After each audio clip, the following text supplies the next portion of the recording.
नमस्कार, मी गीता फॅशन या चॅनलमध्ये आपलं सर्वांचं खूप स्वागत आहे. तर भरपूर साऱ्या आपल्या ताईंना अडचणी येतात ब्लाऊज कटिंगमध्ये. तर आज मी कमेंट्सला रिप्लाय द्यायला सगळ्या कमेंट्स उघडल्या. तर त्यात एक सामूहिक कमेंट्स होती, म्हणजे जास्त प्रमाणात एकच कमेंट्स होती की ताई आमच्या एका बाजूची शोल्डर उतरते, अर्धा इंच स्लोप दिला तरी सुद्धा शोल्डर उतरते. तर असं जर तुमचं सर्वांचं म्हणजे कोणाकोणाचं होत असेल तर त्यांच्यासाठी हा व्हिडिओ खूप फायद्याचा ठरणार आहे. तर चला बघूया त्यासाठी काय उपाय आहे तो. तर आता आपलं बॉडीचं टेक्स्चर असं असतं या पद्धतीने.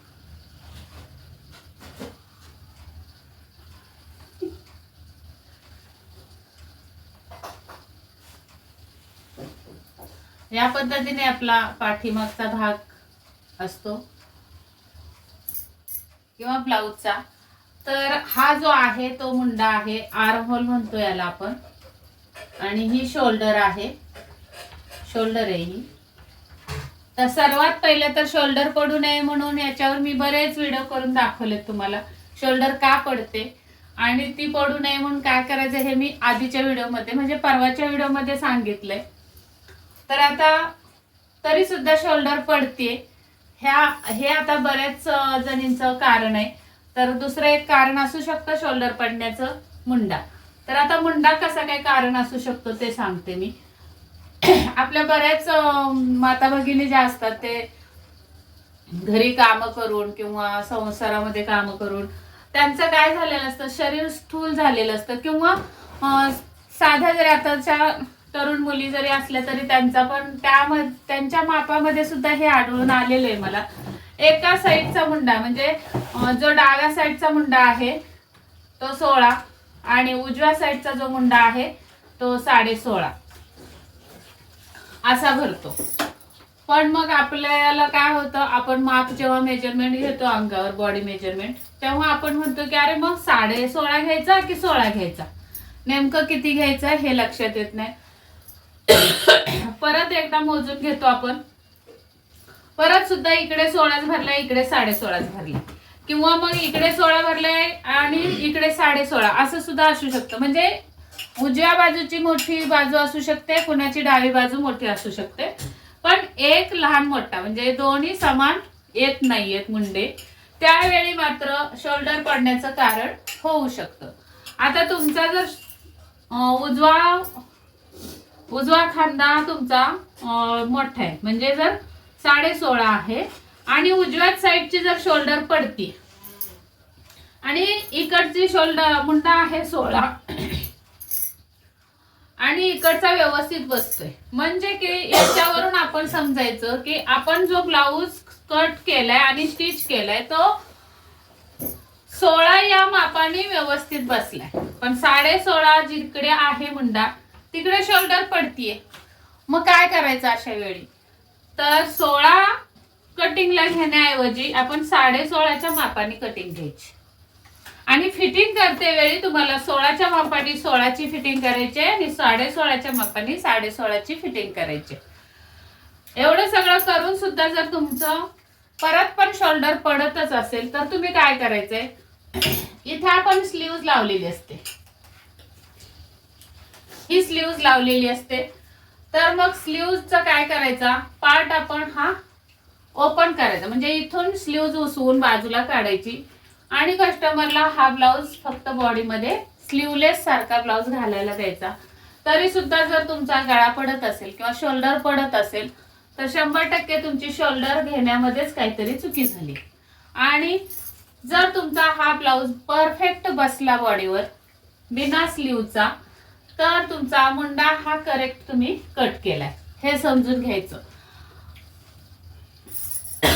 मुंडा पण करेक्ट आहे, शोल्डर करेक्ट आहे, मग कुठेतरी तुमची गणली जाते कटिंग बाहीच्या कटिंग मध्ये. म्हणजे बाहीची कटिंग कशी, बाहीच्या कटिंगला तुम्ही उंची आणि रुंदी एवढी दोनच माप घेतात, तर तेवढी 2 माप आपल्याला पुरेशी नसतात.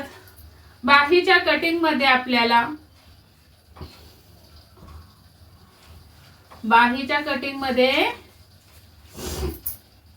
बायसेपचं माप सुद्धा तेवढंच महत्वाचं आहे आणि इथून मुंड्याचं माप सुद्धा तेवढंच महत्वाचं आहे. तर मुंढा, बायसेप, उंची आणि दंडघेर हे 4 माप तुम्हाला ब्लाऊज मध्ये पाहिजेत बाहीमध्ये, तरच तुमची बाही करेक्ट कटिंग होणार आहे. तर इथून पुढे तुम्ही ही 4 माप घेऊन बाहीची कटिंग करा. आणि बाहीची कटिंग जर तुम्हाला परफेक्ट येत नसेल तर आपल्या चॅनलवर भरपूर सारे व्हिडिओ आहेत बाही कटिंगचे, एल्बो साईज बाही कटिंगचे किंवा हाफ बाही कटिंग 5 इंचाची, कोणती हवी ते तुम्ही घेऊ शकता व्हिडिओ आणि बघू शकता. एक व्हिडिओ तर असा आहे की 3 इंचाच्या बाहीच्या कटिंग पासून एल्बो साईज पर्यंत मी सगळ्या कटिंग दाखवलेले एकाच व्हिडिओमध्ये. तो सुद्धा खूप फायद्याचा व्हिडिओ होईल तुमचा. त्या पद्धतीने तुम्ही बाहीची कटिंग करा. तर एवढी सगळी कारणं असतात शोल्डर पडण्याची. तर शोल्डर पडते म्हणजे फक्त शोल्डरचं चुकीचं झालंय असं नाही, तर एवढी सगळी कारणं त्याला कारणीभूत असतात शोल्डर पडण्यासाठी. तर मला वाटते तुम्हाला याच्यावर उपाय भेटलेत आणि कारणं पण समजलेत. तर इथून पुढे तुमची आता शोल्डर अजिबात उतरणार अशी मी अपेक्षा करते. तर हा व्हिडिओ आवडला असेल तर नक्की लाईक करा व्हिडिओला, म्हणजे गरजूपर्यंत व्हिडिओ पोहोचेल. कारण ह्या बारीक सारीक ज्या त्रुट्या आहेत, चुका आहेत, त्या आपल्या तुमच्याकडूनच होतात असं नाही. काही दिवसापूर्वी माझ्याकडून पण होत होत्या, पण थोडा थोडा जसा आपण जास्त वर्ष काम करत जातो तसा अनुभव वाढत जातो आणि त्या अनुभवानुसार आपण हे कटिंग मध्ये सुधारणा करत असतो. तर या पद्धतीने तुम्ही कटिंग करून बघा, तुमची सुद्धा शोल्डर पडणार नाही. किंवा अजून बरेच काही काही कारण असतात शोल्डर पडण्याची, त्याच्यावर मी तुम्हाला उपाय दाखवलेले.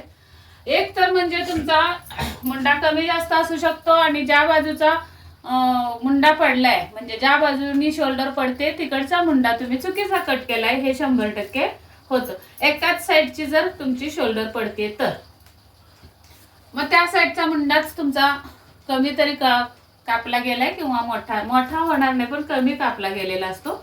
म्हणून आपण ज्या साईडचा मुंडा मोठा आहे तेवढी साईज घ्यायची मुंड्याला, कटिंगला, ब्लाऊजला पूर्ण. हे एक कारण तुम्ही बघून घ्या आणि बाहीची कटिंग पण तपासून घ्या. जशी मी व्हिडिओ मध्ये दाखवते तशीच तुम्ही करताय का, आणि मग बघा तुम्ही ब्लाऊज शिवून तुमची ही सगळे प्रॉब्लेम थांबतील. तर चला मग भेटूयात अशाच एका नवीन आणि अनोख्या टॉपिक मध्ये. तोपर्यंत स्वस्त राहा, मस्त राहा, काळजी घ्या आणि हो, सबस्क्राईब केलंय का चेक करा चॅनलला आणि मगच आपल्या चॅनल वरून जा. तर नक्की सबस्क्राईब करा, बेल आयकॉनची घंटी दाबा, कारण रोजचे डेलीचे व्हिडिओ आपले येतात त्यामुळे ते चुकायला नको. चला तर मग भेटूयात पुढच्या व्हिडिओमध्ये. Bye bye.